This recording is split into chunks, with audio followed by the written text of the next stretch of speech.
Tell us the very first reason you said yes to the film. I think this show came to me 10 years ago and तभी भी बहुत ही interesting था क्योंकि जैसे आप सब जानते हैं this is the Indian official adaptation of a American show called revenge जो एबीसी स्टूडियोज ने बनाया था। It was very acclaimed show.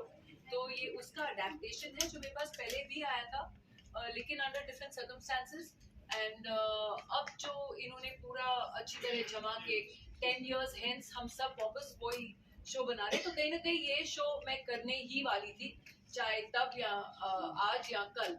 तो ये एक ऐसा था कि स्टोरी बहुत ही दिलचस्प है, बहुत ही इंटरेस्टिंग है। इसमें suspense, thriller, elements of drama, twist, turns, plot सब कुछ है।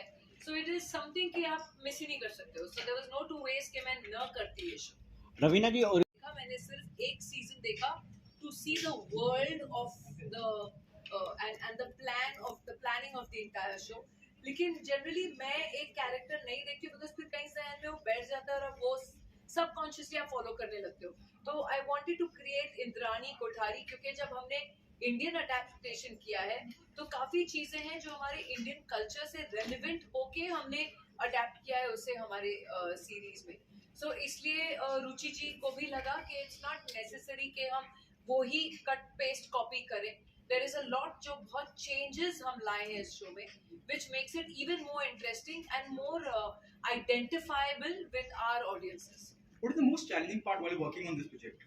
क्योंकि एडप्शन है, क्योंकि उम्मीदें ज़्यादा होंगी, वो ज़्यादा कामयाब रहा है, फिर इसका एक अलग ही अंदाज है क्योंकि हिंदी की ऑडियंस के लिए। तो आपके लिए क्या चैलेंजिंग रहा? आई थिंक सही सवाल है आपका, सही प्रश्न है क्योंकि जरूर ये एक जहन में रहता है कि एक शो जो सक्सेसफुल हो चुका है आशा करते हैं कि हम भी उसी सक्सेस की ऊंचाइयों को छुएं इस शो को लेकर। मेहनत तो सभी करते हैं और कामयाबी तो सभी चाहते हैं लेकिन अल्टीमेटली ऑडियंस इज किंग और ऑडियंस के ऊपर निर्भर है कि उनको शो पसंद आता है नहीं आता है। अब तक के जो रिएक्शंस हैं ट्रेलर्स को लेके वो बहुत ही पॉजिटिव हैं, बहुत ही अच्छे हैं। एक लोगों में एक एक्साइटमेंट है कि ऐसा एक शो आ रहा है थोड़ा अलग किस्म का। तो कहीं ना कहीं हम सब प्रार्थना ही कर सकते हैं और होप कर सकते हैं कि हमारी सबकी मेहनत रंग लाए।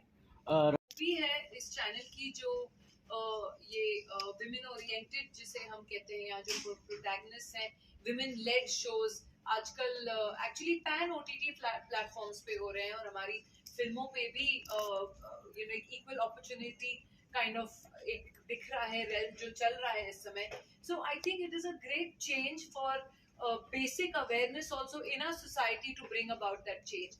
तो कहीं ना कहीं ये इन्फ्यूज करता है ऑडियंसेस के माइंड्स को भी and it's kind of working and I think ये एक बहुत ही अच्छा साइन है कि a platform encourages mostly women led shows and अगर आप देखें तो it is something that is being accepted very well. Yes. So जरूरी है क्योंकि आप जो है आप you can keep making content लेकिन अगर ऑडियंस नहीं एक्सेप्ट करे तो कंटेंट नहीं चलेगा। और इंद्राणी कोठारी में और जो पिछला मैंने कस्तूरी डोगरा की अरण्यक में तीनों ही किरदार बहुत ही अपने आप में अलग किस्म के कैरेक्टर्स हैं एंड कहीं ना कहीं हमको as what I am as a person भुला के उस कैरेक्टर के शूज में घुसना बहुत जरूरी हो जाता है एंड वो ही कोशिश करते हैं चाहे मैं हूँ चाहे वरुण हूँ या नम्रता हूँ। सब एक्टर्स यही कोशिश करते हैं, कोशिश जारी है, बाकी लोगों को पसंद आए तो बहुत ही अच्छा होगा। मिला कि हार्ड वर्क हमेशा कंटिन्यू रखना पड़ता है, वो जो हंगर होता है एक आर्टिस्ट में वो हमेशा कंटिन्यू रखना पड़ता है चाहे आपने कितने भी अवार्ड जीते हो।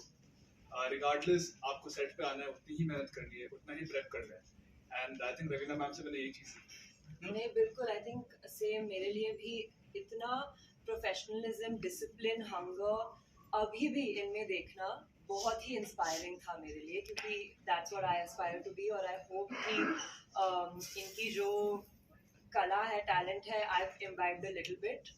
बहुत ही एनरिचिंग एक्सपीरियंस रहा मेरे लिए। लेकिन मैं अपने आप के लिए तो कह सकती हूँ कि मैंने I have always chosen quality over quantity and कहीं ना कहीं आई थिंक अगर आप टैलेंटेड हो, हार्ड वर्किंग हो एंड सिंसियर और एक ऑनेस्टी हो अपने काम के साथ तो आपसे कोई आपका काम नहीं छीन के लेके जा सकता है। तो maybe the choice of roles and I have been lucky also, थोड़ा बहुत लक की भी बहुत जरूरत होती है क्योंकि बहुत बार होता है हम बहुत मेहनत करते हैं और कभी कभी कुछ चीज़ नहीं चलती है तो ऐसे एक ठेस सी पहुंच जाती है दिल में। लेकिन I have been lucky also, कृपा रही है, ईश्वर की कृपा रही है, ऑडियंस की कृपा रही है कि उन्होंने मुझे हर किरदार में एक्सेप्ट किया। एंड वो मेहनत अभी भी जारी है। एंड मैं जहाँ तक कोशिश करती हूँ कि मैं हर एक जो भी शो या फिल्म करूँ वो मैं कभी अपना कैरेक्टर रिपीट नहीं करती हूँ। आई ट्राई एंड डू के हर एक अलग ही अंदाज में एक अलग ही तरीके का किरदार हो, तो मुझे भी मजा आता है करने में, मुझे एक चुनौती सी लगती है एंड आई होप ऑडियंस को भी मजा आए। हम सब के लिए जगह है, कोई ऐसा नहीं है जिसे शायद अगर जिसने अपना मुकाम या नाम बनाया हो या मेहनत की हो या टैलेंट, कभी ना कभी तो आपका टाइम आएगा ही। तो ऐसी कोई बात नहीं है कि हम न किसी का काम छीन रहे हैं और न कोई हमसे काम छीन रहा है। Like I said, talent is always here to stay and fresh and new talent is always welcome. सालों की प्लानिंग की थी वो सब बस एक हफ्ते में चली गई कि इनको देख के you feel larger than life. When she enters a room वो एक energy लेके आती है and but again she made everything so comfortable कि हमको कभी घबराहट हुई नहीं सेट पे। बहुत easy to work था। after I met her obviously before मैं काफी डरा हुआ था कि पता नहीं मैं कैसे बात कर पाऊंगा, मैं अपना रोल सही से निभा पाऊंगा नहीं निभा पाऊंगा, but she made things so easy कि मेरे लिए ये शो करना आसान था। हम पहले लुक टेस्ट में मिले थे और फिर बहुत सारी रीडिंग्स की थी, तो जो भी नर्वसनेस थी वो उसमें ही यूज अप हो गई। और फिर जब हम सेट पे थे बाय दैट टाइम हमारी बहुत सारे रीडिंग्स हुए थे, तो we got to know each other. और वो इतनी वार्म है, इतनी प्रोफेशनल है, she is there to play her character and वो इंश्योर करती है कि सब उनके आसपास हैप्पी और सिक्योर फील कर रहे हैं।